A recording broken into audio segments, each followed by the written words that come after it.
Lahir di Tanjung Putus, Padang Tualang Langkat, tanggal 13 Maret 1968. Beliau S1-nya di FMIPA USU tamat tahun 1995, S2-nya di Universitas Indonesia tamat tahun 2000, dan S3-nya di Universitas Sultan Zainal Abidin Terengganu, Malaysia, tamat pada tahun 2016. Beliau di samping sebagai seorang dosen di Fakultas MIPA Universitas Sumatera Utara, beliau juga banyak berkecimpung membicarakan tentang masalah-masalah metafisika. Assalamualaikum warahmatullahi wabarakatuh. Ilahi anta maksudi warido kamatlubi aqtini mahabbataka wa ma'rifataka.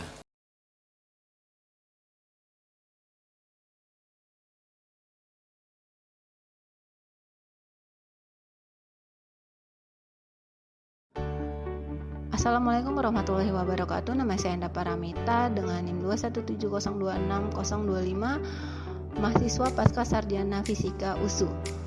Di sini saya akan mempresentasikan review jurnal yang berjudul Sifat Mikrostruktur Superkonduktor Keramik oleh Nurmalita dan kawan-kawan dari Universitas Syah Kuala Banda Aceh.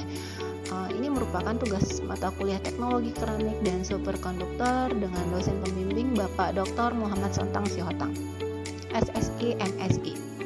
Adapun abstrak dari jurnal ini yaitu: 1. Superkonduktor keramik memiliki sifat dengan metode pertumbuhan berstruktur leleh atau melt texture growth. Yang kedua, analisis fase dari sampel dengan difraksi sinar X atau XRD untuk menilai efek dari waktu pendinginan yang lambat atau slow cooling. Yang ketiga, dari analisis XRD, penambahan sampel dengan waktu pendinginan yang lambat atau slow cooling menurunkan pembentukan fase TCBI 2212. Adapun keyword yaitu pendinginan yang lambat atau slow cooling, pertumbuhan berstruktur leleh atau melt texture growth, dan superkonduktor. Daftar isinya yaitu: yang pertama pendahuluan, yang kedua metodologi, yang ketiga hasil dan pembahasan, yang keempat kesimpulan. Untuk pendahuluan yaitu superkonduktor keramik berbasis BI ini cukup menarik untuk diteliti dikarenakan keunggulan sifat-sifatnya dalam aplikasi teknologi industri dan transmisi daya oleh Akimitsu J dan kawan-kawan pada tahun 1987. Dan bahan superkonduktor ini memiliki karakter lolos daya yang rendah dan mampu mengangkut medan magnet dan arus yang besar. Untuk metodologi pada jurnal ini yaitu menggunakan metode melt texture growth dengan waktu slow cooling yaitu di 130 dan 140 jam dengan analisa pola XRD dan photocell. Bahan-bahan awalnya itu oksida-oksida dan karbonat yang dicampur. Kemudian dikalsinasi pada suhu 800 derajat Celcius selama 24 jam. Kemudian suhu campuran diturunkan ke suhu ruangan, kemudian digerus. Nah, hasil gerusnya berupa serbuk yang dihasilkan selanjutnya dipres lalu disintering pada suhu 930 derajat Celcius sampai meleleh total dan selanjutnya mengalami slow cooling. Untuk hasil dan pembahasan spektrum XRD dari sampel dengan waktu slow cooling 130 jam, di mana kita bisa lihat pada gambar terlihat munculnya sebagian besar puncak-puncak yang memiliki nilai HKL dengan fase BI 2212, di mana pada fase ini terbentuk sebesar 71,6% dan yang lainnya merupakan pengotor seperti fase BI 2201 dan fase BI 2223.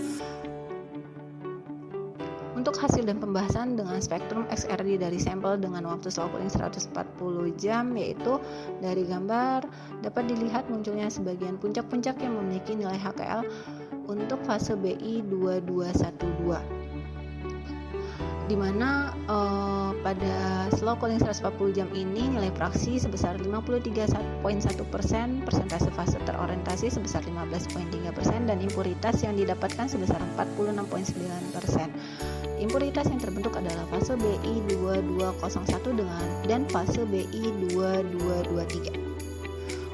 Untuk hasil dan pembahasan perbandingan pola XRD-nya dengan sampel waktu slow cooling 130 dan 140 jam, yaitu dari nilai fraksi volume dan persentase fase terorientasi yaitu 1. Waktu slow cooling 130 jam itu lebih baik daripada 140 jam sebesar 71,6% dan 44,3%. Dari impuritasnya terendah diperoleh pada sampel dengan waktu slow cooling 130 jam yaitu 28,4%. Dari analisa pola XRD-nya, 1. Semakin lama waktu slow cooling maka nilai fraksi volume dan persentase fase terorientasi semakin rendah serta impuritasnya meningkat. Dengan variasi yang kedua, dengan variasi waktu nilai fraksi volume dan persentase fase terorientasi semakin menurun karena waktu slow cooling telah berlebihan atau terlalu lama. Untuk aplikasi superkonduktor di lingkungan BMKG itu radar, di mana sirkuit berdasarkan film superkonduktor telah menunjukkan pemrosesan sinyal analog yang memiliki bandwidth lebar yang diterapkan pada komunikasi radar atau analisis spektral. Kesimpulan dari jurnal ini yaitu yang pertama, telah berhasil dibuat bahan superkonduktor BSCCO fase 2212 dengan metode melt texture growth, dan semakin lama waktu slow cooling dalam proses sinteringnya maka persentase fase terorientasi dan fraksi volume semakin rendah serta impuritasnya semakin meningkat. Untuk daftar pustaka terdapat 4 daftar pustaka. Dan ini untuk contoh soalnya. Yang pertama, diketahui mengacu pada komposisi kimianya, superkonduktor berbasis Bi ini terdiri dari 2 fase yang berbeda. Ditanya benar atau salah, penyelesaiannya mengacu pada komposisi kimianya, superkonduktor berbasis Bi ini terdiri dari 3 fase yang berbeda. Jadi bukan 2 fase, sehingga jawabannya adalah salah.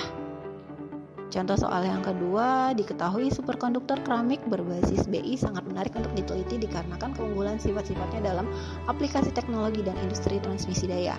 Ditanya benar atau salah, untuk penyelesaiannya telah diketahui bahwa bahan superkonduktor memiliki karakter lolos daya yang rendah, mampu mengangkat medan magnet dan arus yang besar.